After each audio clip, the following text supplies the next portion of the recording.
Yo, what up, guys? Kevin Grant here, and today I'm going to share a little more information with you guys from Neville Goddard's book titled Resurrection.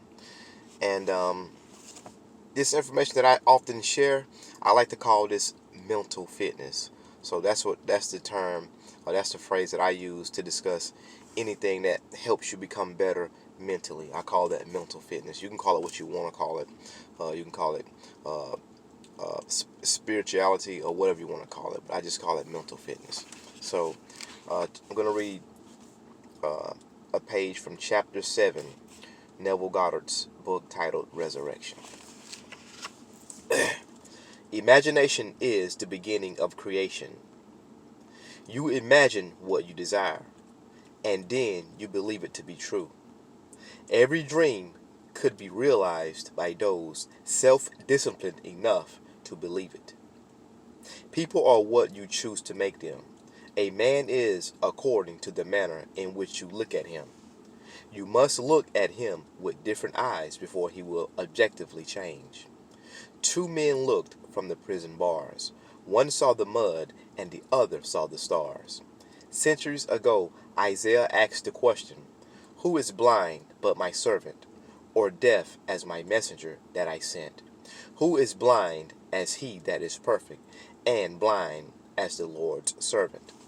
The perfect man judges not after appearances, but judges righteously. He sees others as he desires them to be. He hears only what he wants to hear. He sees only the good in others. In him is no condemnation, for he transforms the world with his seeing and hearing. The king that sitteth on the throne scattereth the evil with his eye. Sympathy for living things agreement. Sympathy for living things agreement with human limitations is not the consciousness of the king, because he has learned to separate their false concepts from their true being.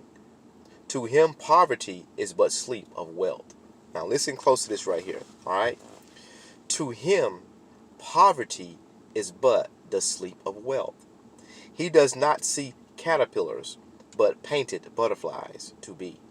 Not winter, but summer sleeping. Not man in want, but Jesus sleeping.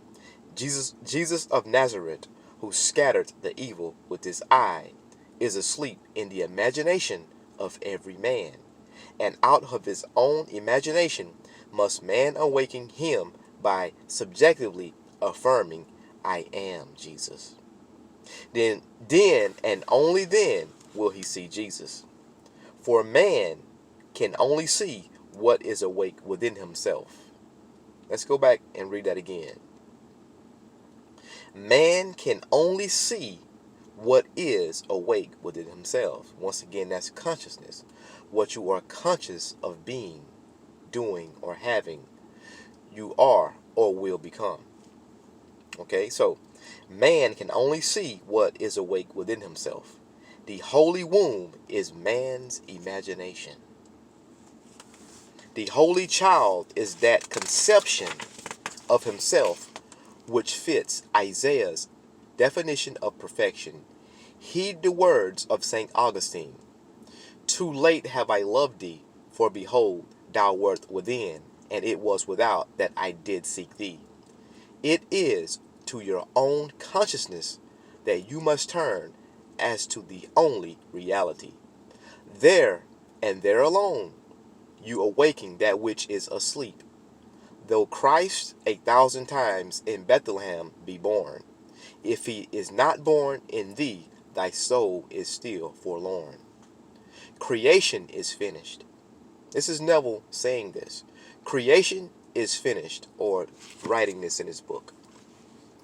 You call your creation into being by feeling the reality of the state you would call. A mood attracts its affinities, but it does not create what it attracts. As sleep is called by feeling I am sleepy, so too is Jesus Christ called by feeling I am Jesus Christ.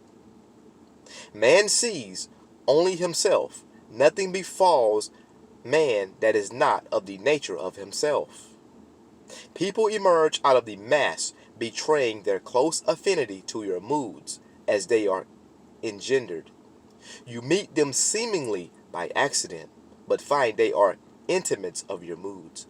Because your moods continually externalize themselves, you could prophesy from your moods that you, without search, would soon meet certain characters and encounter certain conditions. Therefore, call the perfect one into being by living in the feeling, I am Christ. For Christ is the one concept of self through which can be seen the unveiled realities of eternity. Our behavior is influenced by our subconscious assumption respecting our own social and intellectual rank and that of the one we are addressing. Let us seek for and evoke the greatest rank, and the noblest of all is that which disrobes man of his mortality and clothes him with uncurbed immortal glory. Let us assume the feeling, I am Christ, and our whole behavior will subtly and unconsciously change in accordance with that assumption. Our subconscious assumptions continually externalize themselves, that others may consciously see us as we subconsciously see ourselves. Let's back up and read that again. Our subconscious assumptions continually externalize themselves, that others may consciously see us as we subconsciously see ourselves, and tell us by their actions what we have subconsciously assumed ourselves to be. Therefore, let us assume the feeling, I am Christ, until our conscious claim becomes our subconscious assumption that we all, with open face, beholding as in a glass the glory of the Lord, are changed into the same image from glory to glory. Let God awake and his enemies be destroyed. There is no greater prayer for man. All right, so that was chapter 7, Neville Goddard's book Resurrection, and that chapter is called The Greatest Prayer. And once again, Neville, one of my favorite phrases that Neville says is that consciousness creates reality, or consciousness is the one and only reality. What you are conscious of being, you are or will soon become, right?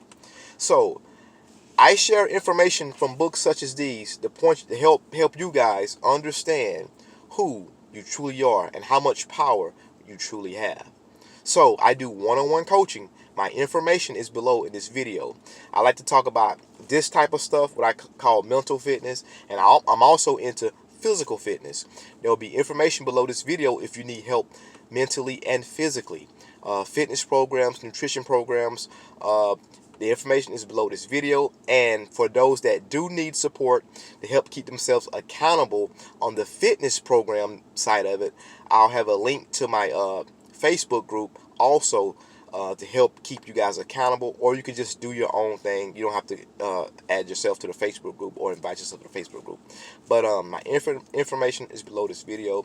Don't forget to like, share, subscribe, and click the bell icon so that you know when I upload my next video. Thank you for watching. God bless.